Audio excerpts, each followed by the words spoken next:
मोर दुलरुआ देशवासी हो जोहार। आज जम्मो देश आतंकवाद कर विरोध में एकजुट हवे, आक्रोश से भरल हवे, संकल्पबद्ध हवे।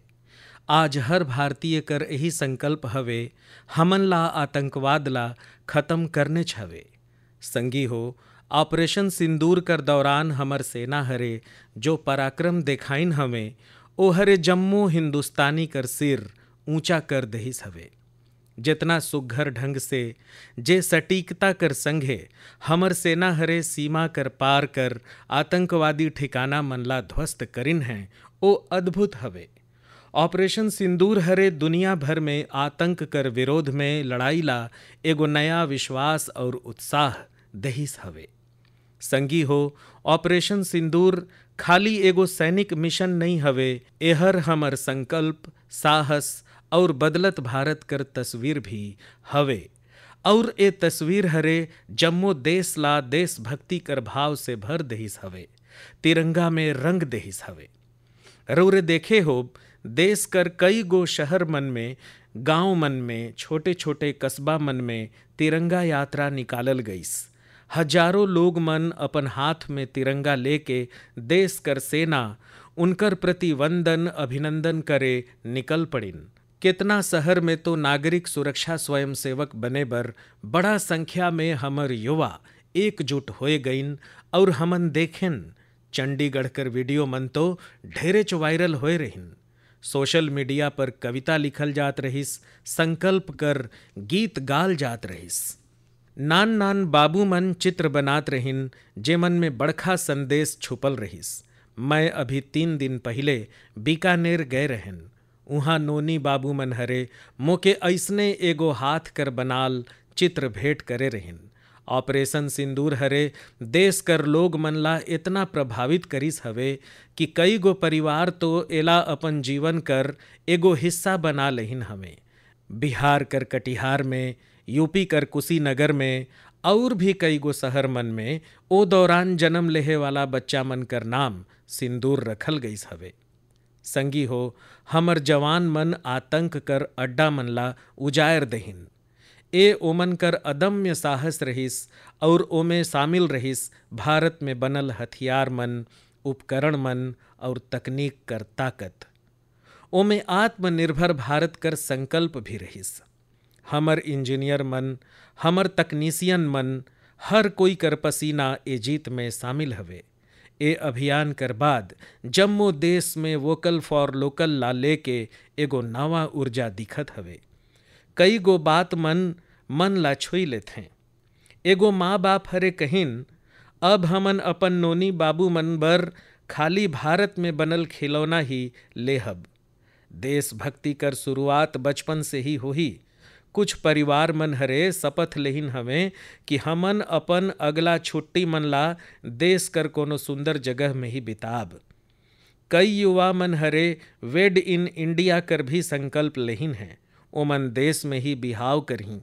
कोई हरे तो ये भी कहिन हवे, अब तो जो भी उपहार देब ओ कोनो भारतीय शिल्पकार कर हाथ से ही बनल होही। संगी हो, यही तो हवे भारत कर असली ताकत, जन मन कर जुड़ाव, जन भागीदारी। मैं रउरे मन से भी चिरौरी करत हूँ कि आई ए अवसर पर एगो संकल्प लेहल जाए, जेमे हमन अपन जीवन में जहाँ भी संभव हो देश में बनल चीज मन ला प्राथमिकता देब। ए खाली आर्थिक आत्मनिर्भरता कर बात नहीं हवे, एहर राष्ट्र कर निर्माण में भागीदारी कर भाव है।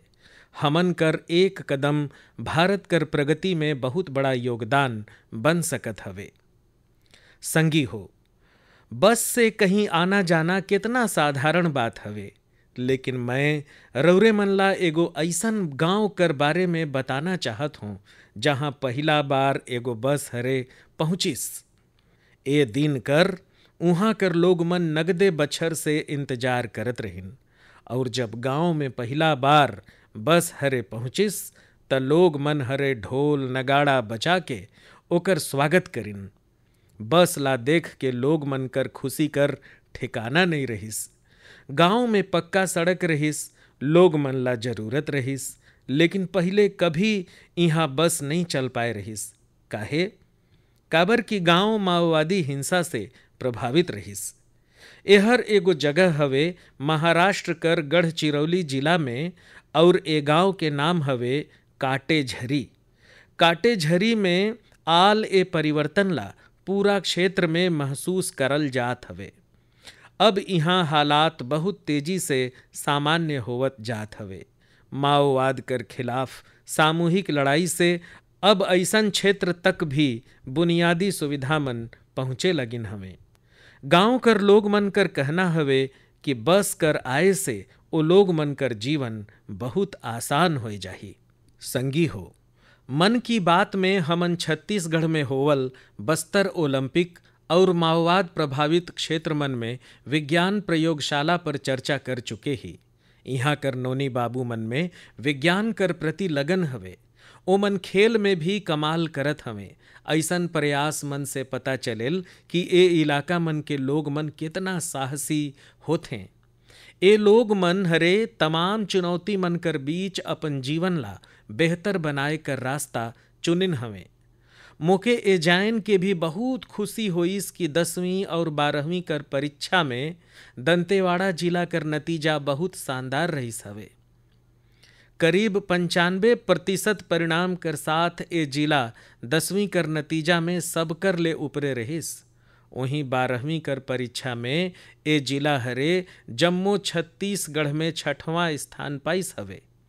सोची, जे दंतेवाड़ा में माओवाद कभों चरम पर रहिस, उहाँ आज शिक्षा कर परचम लहरात हवे। ऐसन बदलाव हमन ला गर्व से भर देहल। मोर दुलरुआ देशवासी हो, अब मैं शेर मन से जुड़ल एगो बड़ा सुघर खबर रौरे मन ला बताना चाहत हूँ। पिछला खाली 5 बरिस में गुजरात कर गिर में शेर मन कर आबादी 674 से बढ़ के 891 होए गई हवे।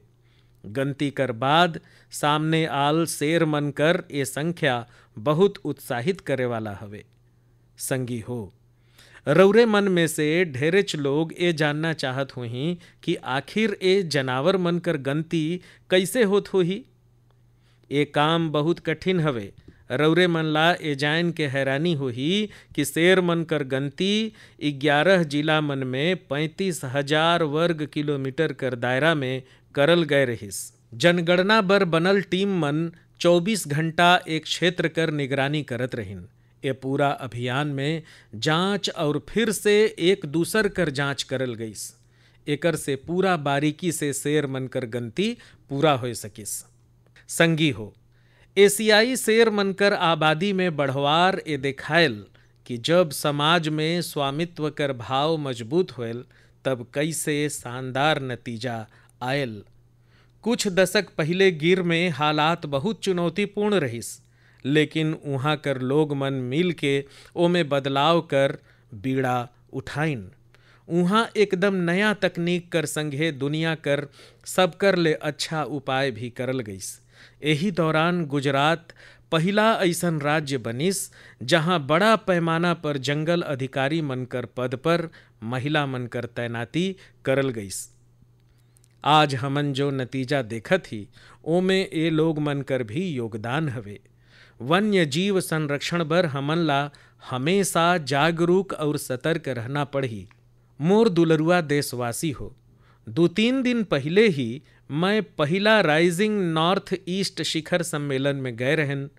ओकर से पहले हमन उत्तर पूर्व कर सामर्थ्य ला समर्पित अष्टलक्ष्मी महोत्सव भी मनाएन।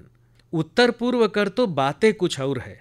उहाँ कर सामर्थ्य, उहाँ कर प्रतिभा सही में अद्भुत हवे। मोके एगो दिलचस्प कहानी पता चलिस हवे।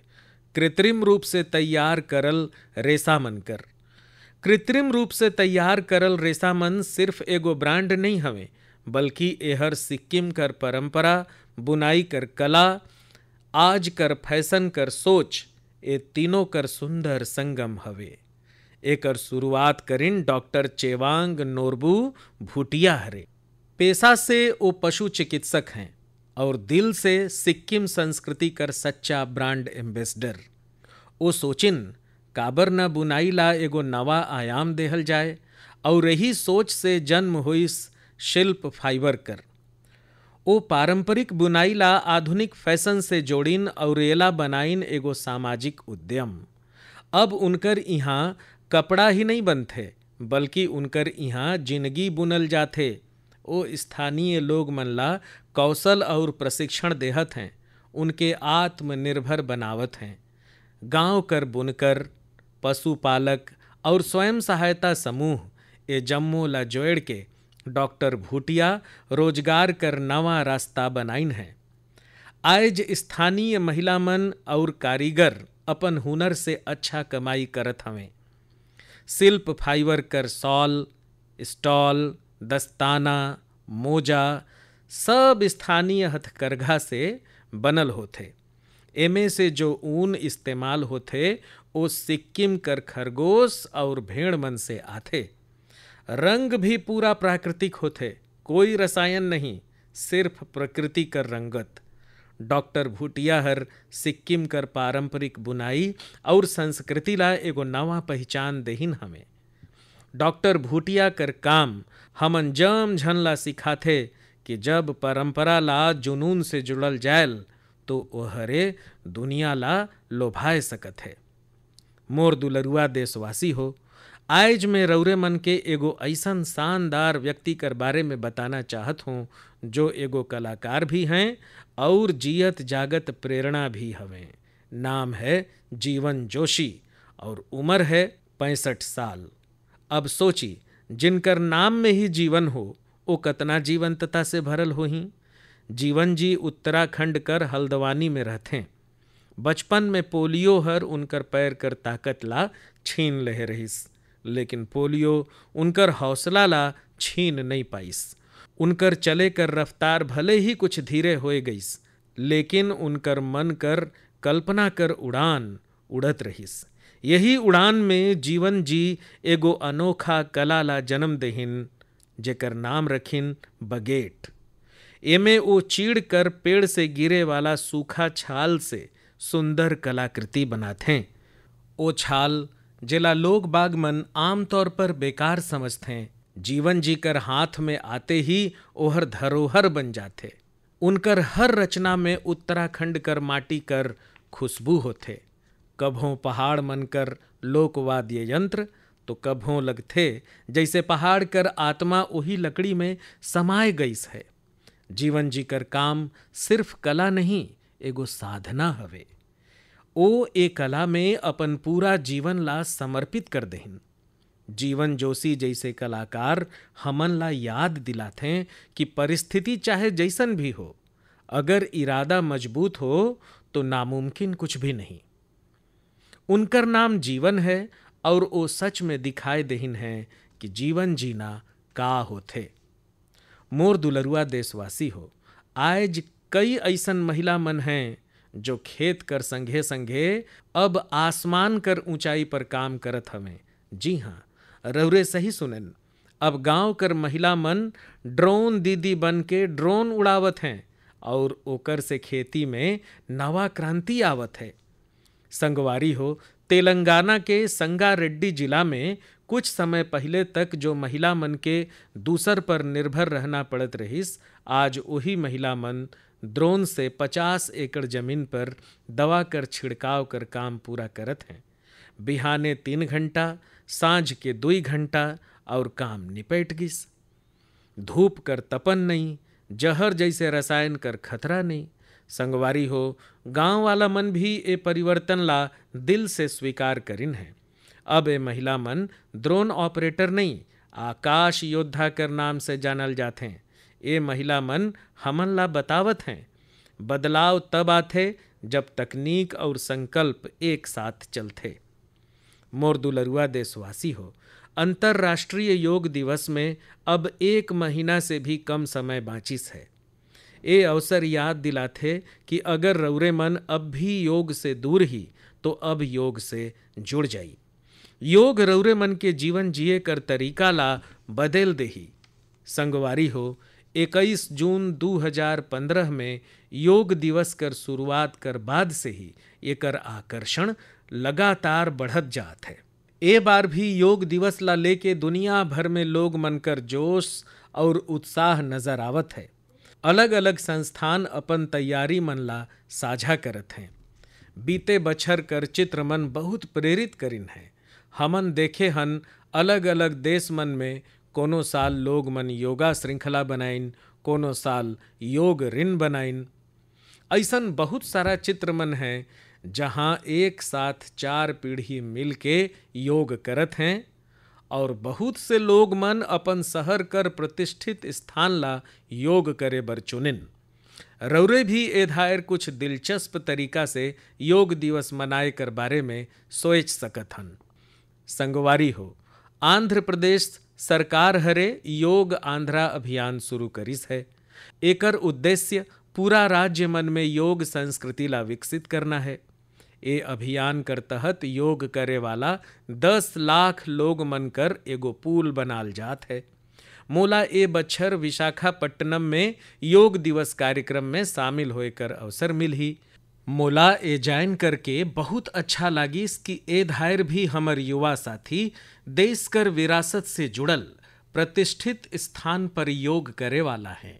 कई ठन युवा मन नवा रिकॉर्ड बनाए बर और योग श्रृंखला कर हिस्सा बने कर संकल्प लेहिन है। हमर कारपोरेट भी एमे पीछे नहीं है। कुछ संस्थान कर कार्यालय में ही योग अभ्यास बर अलग स्थान तय कर दहिन है।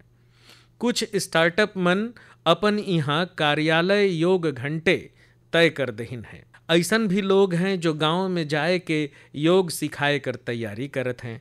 आरोग्य और स्वस्थता ला लेके लोग मन के ए जागरूकता मोला बहुत आनंद देहत हवे। संगवारी हो, योग दिवस कर संगे संगे आयुर्वेद कर क्षेत्र में भी कुछ ऐसन होइस है जेकर बारे में जान करके रौरे मन के भी बहुत खुशी होही। कल्हेच यानी 24 मई के WHO कर महानिदेशक और मोर मित्र तुलसी भाई कर मौजूदगी में एगो MOU हस्ताक्षर करल गईस है। ए अनुबंध कर साथ ही स्वास्थ्य हस्तक्षेप कर अंतर्राष्ट्रीय वर्गीकरण कर तहत एगो समर्पित पारंपरिक चिकित्सा मॉड्यूल पर काम शुरू हो गईस है। ए पहल से आयुष ला पूरा दुनिया में वैज्ञानिक तरीका से अधिक लोग मन तक पहुँचाए में मदद मिली। संगवारी हो, रौरे मन स्कूल मन में श्यामपट तो देखे हो, लेकिन अब कुछ स्कूल मन में शुगर बोर्ड भी लगाल जात है। श्यामपट नहीं, शुगर बोर्ड। CBSE कर ए अनोखा पहल कर उद्देश्य है लइका मन के उनकर चीनी लेहे के प्रति जागरूक करना। केतरा चीनी लेना चाहिए और केतरा चीनी खाल जात है, ए जान के लइका मन अपन से ही स्वस्थ विकल्प चुने लगिन है। ए एगो अनोखा प्रयास है और एकर असर भी बड़ा सकारात्मक हुई। बचपन से ही स्वस्थ जीवन शैली कर आदत डाले में ए काफ़ी मददगार साबित हो सकेल। कई गो पालक मन एला सराहीन है और मोर मानना है ऐसन पहल दफ्तर, कैंटीन और संस्थान मन में भी होना चाहिए। आखिरकार सेहत है तो सब कुछ है। फिट इंडिया ही मजबूत इंडिया कर नींव है। मोर दुलरुआ देशवासी हो, स्वच्छ भारत कर बात हो और मन की बात कर श्रोता पीछे रहें, ऐसे कैसे हो सकत है भला। मोके पूरा विश्वास है कि राउर सब अपन अपन स्तर पर ए अभियान के मजबूती देहत ही। लेकिन आज मैं राउर मन के एगो ऐसन मिसाल कर बारे में बताना चाहत हूँ जहाँ स्वच्छता कर संकल्प हर पहाड़ जैसन चुनौती मन के भी मात दे दहिस है। रौरे सोची, कोई आदमी बर्फ से भरल पहाड़ पर चढ़ाई करत हो जहाँ सांस लेना मुश्किल हो, कदम कदम में जान जाए कर खतरा हो, और फिर भी ओ आदमी वहाँ सफाई में जुटिस हो। ऐसने कुछ करिन हमर ITBP दल कर सदस्य मन। ये दल माउंट मकालू जैसे विश्व कर सबसे कठिन चोटी पर चढ़ाई करे बर गए रहिन। लेकिन संगवारी हो, ओमन सिर्फ पर्वतारोहण नहीं करिन, ओमन अपन लक्ष्य में एगो मिशन और जोड़िन स्वच्छता कर। चोटी कर पास जो कचड़ा पड़े रहीस ओला ओमन हटाए कर बीड़ा उठाइन। रौरे कल्पना करी, 150 किलो ले बगरा गैर जैव निम्नीकरणीय अपशिष्ट ए दल कर सदस्य मन अपन साथ नीचे लानिन। इतरा ऊंचाई में सफाई करना कोनो आसान काम नहीं है, लेकिन ए दिखायल कि जहाँ संकल्प होयल वहाँ रास्ता अपने आप बन जायल। संगवारी हो, एकरे ले जुड़ल एगो और जरूरी विषय है कागज कर अपशिष्ट और पुनर्चक्रण। हमर घर और दफ्तर मन में हर दिन बहुत अकन कागज अपशिष्ट निकलेल। शायद हमन एला सामान्य मानथी, लेकिन रौर के जान के हैरानी होही देश कर भूभाग से निकले वाला लगभग 1/4 हिस्सा कागज से जुड़े होल। आज जरूरत है हर व्यक्ति ए दिशा में जरूर सोचे। मुके ए जान के अच्छा लगिस कि भारत कर कई गो नवाचार करे वाला कंपनी मन ए क्षेत्र में शानदार काम करत हैं। विशाखापट्टनम, गुरुग्राम जैसे कई ठन शहर मन में नवाचार करे वाला कंपनी कागज पुनर्चक्रण कर नवा नवा तरीका अपनात है। कोई पुनः चक्रित कागज से पैकेजिंग बोर्ड बनात है, कोई डिजिटल तरीका से समाचार पत्र पुनर्चक्रण ला आसान बनात है। जालना जैसे शहर में कुछ नवाचार करे वाला कंपनी 100% पुनर्नवीनीकृत सामान से पैकेजिंग रोल और पेपर कोर बनात हैं। रौरे ए भी जान के प्रेरित होब कि 1 टन कागज कर पुनर्चक्रण से 17 गो पेड़ कटाए से बचथे और हजारों लीटर पानी कर बचत होल। अब सोची कि जब पर्वतारोही इतना कठिन हालत में कचरा वापस लाइन सकत हैं, तो हमन ला भी अपन घर चाहे दफ्तर में कागज मन के अलग अलग कर के ओकर पुनर्चक्रण में अपन योगदान जरूर देना चाहिए। जब देश कर हर नागरिक ए सोच ही कि देश भर में का बेहतर कर सकत हूँ, तबे मिल के हमरे बड़ा परिवर्तन लाए सकत ही। संगवारी हो, बीतल दिन मन में खेलो इंडिया कर बहुत धूम रहिस। खेलो इंडिया कर दौरान बिहार कर 5 गो शहर मन मेजबानी करे रहिन। उहाँ अलग अलग श्रेणी कर मैच होए रहिस। पूरा भारत से उहाँ पहुँचल खिलाड़ी मन कर संख्या 5000 से बगरा रहिस। ए खिलाड़ी मन बिहार कर खेल उत्साह कर बिहार के लोग मन से मिलिस प्रेम कर बड़ा तारीफ करिन। संगवारी हो, बिहार कर धरती बहुत खास है। ए आयोजन में यहाँ कई ठे अनोखा चीज होइस। खेलो इंडिया यूथ गेम्स कर ए पहला आयोजन रहिस जो ओलंपिक चैनल कर माध्यम से दुनिया भर में पहुँचिस। पूरा दुनिया कर लोग मन हमर युवा खिलाड़ी मन कर प्रतिभा ला देखिन और सराहिन। मैं जाम पदक विजेता विशेषकर सब ले ऊपर पहुँचल 3 गो विजेता महाराष्ट्र, हरियाणा और राजस्थान ला बधाई देहत हूँ। संगवारी हो, ए धायर खेलो इंडिया में कुल 26 गो रिकॉर्ड बनिस। वजन उठाए वाला प्रतियोगिता में महाराष्ट्र कर अस्मिता धोने, उड़ीसा कर हर्षवर्धन साहू और उत्तर प्रदेश कर तुषार चौधरी कर शानदार प्रदर्शन सब कर दिल जीत लेहिस। उसने महाराष्ट्र कर साई राज परदेसी हरे तो 3 गो रिकॉर्ड बनाए डालिन। एथलेटिक्स उत्तर प्रदेश कर कादिर खान और शेख जीसान और राजस्थान कर हंसराज हरे शानदार प्रदर्शन करिन। ये धायर बिहार हर भी 36 गो मेडल अपन नाव करिस। संगवारी हो, जे हरे खेलेल वही खिलेल। युवा खेल प्रतिभा बर टूर्नामेंट बहुत मायने रखेल। एकस आयोजन भारतीय खेल मन कर भविष्य और संवारे वाला है। मोर दुलरुआ देशवासी मन, 20 मई के विश्व मधुमक्खी दिवस मनाल गईस, यानी एगो ऐसन दिन जो हमन ला सुरता करायल कि शहद केवल मिठास नहीं बल्कि सेहत, स्वरोजगार और आत्मनिर्भरता कर मिसाल भी है। पाछू 11 बछर में मधुमक्खी पालन में भारत में एगो मीठी क्रांति हुईस है। आज से 10-11 बछर पहले भारत में शहद उत्पादन एक साल में करीब 70 से 75 हजार मीट्रिक टन होत रहिस। आज ए बाढ़ के करीब 1.25 लाख मीट्रिक टन कर आसपास हो गईस है। यानी शहद उत्पादन में करीब 60% कर बढ़ोतरी हुईस है। हमन शहद उत्पादन और निर्यात में दुनिया कर आगू कर देश में आए चुके हन।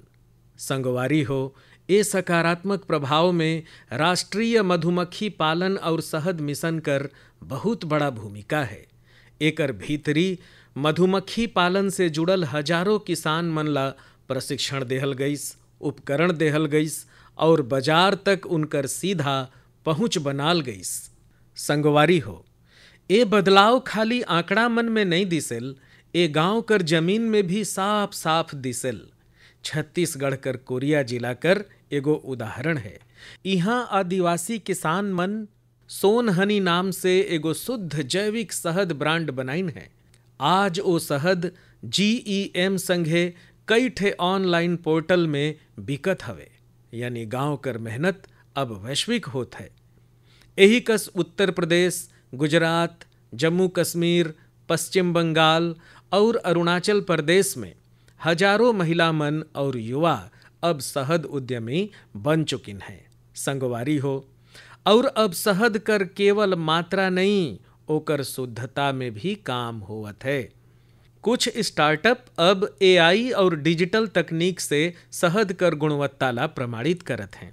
और अगली बार जब भी शहद खरीदब तो ए शहद उद्यमी मन कर बनाल शहद ला जरूर आजमाई। कोशिश करी कि कोई स्थानीय किसान से, कोनो महिला उद्यमी से घलो शहद खरीदी। काबर की ओ हर बूंद में स्वाद ही नहीं, भारत कर मेहनत और उम्मीद घुले रहते। शहद कर ए मिठास आत्मनिर्भर भारत कर स्वाद हवे। संगवारी हो, जब हमन शहद ले जुड़ल देश मन कर प्रयास कर गोठ करत हन तो मैं राउर मन ला एगो और पहल कर बारे में बताना चाहत हूँ। ए हमन ला सुरता दिलायल कि मधुमक्खी कर सुरक्षा खाली पर्यावरण कर नहीं, हमर खेती और भविष्य कर पीढ़ी कर भी जिम्मेदारी है। ए उदाहरण है पुणे शहर कर, जहाँ एगो आवास सोसाइटी में मधुमक्खी मन कर छत्ता हटाल गईस, शायद सुरक्षा कर कारण या डर कर कारण से, लेकिन ए घटना हरे कोई ला कुछ सोचे बर मजबूर कर देहिस। अमित नाम कर एगो युवा हरे तय करीन कि मधुमक्खी ला हटाना नहीं, ओके बचाना चाहिए। ओ हरे खुद सीखिन, मधुमक्खी मन पर खोज करिन और दूसर मन ला भी जोड़ना शुरू कर देहिन। धीरे धीरे ओ हरे एगो टीम बनाए लेहिन, जेला ओ नाम देहिन बी मित्र। अब ए बी मित्र मधुमक्खी मन के छत्ता ला एक जगह से दूसर जगह सुरक्षित तरीका से ले जाते हैं, ताकि लोग मन ला खतरा न हो और मधुमक्खी भी जिंदा रहे। अमित जी कर ए प्रयास कर असर भी बड़ा सुघर होइस है। मधुमक्खी मन कर कॉलोनी बचत है, शहद उत्पादन बढ़त है और सबकर ले जरूरी है लोग मन में जागरूकता घलो बढ़त है। ए पहल हमन ला सिखायल कि जब हमन प्रकृति कर संगे तालमेल में काम करथन तो ओकर फायदा जम झन ला मिलेल। मोर दुलरुआ देशवासी मन की बात कर ए अंक में ए धायर इतनेच। राउर एही कस देश कर लोग मन कर उपलब्धि ला, समाज बर उनकर प्रयास मन ला मोला भेजत रही। मन की बात कर अगला अंक में फिर मिलब, कई ठे नवा विषय और देशवासी मन कर उपलब्धि कर चर्चा करब। मोके राउर मन कर संदेश कर इंतजार रही। रउरे जम झन ला बहुत बहुत धन्यवाद। जोहार।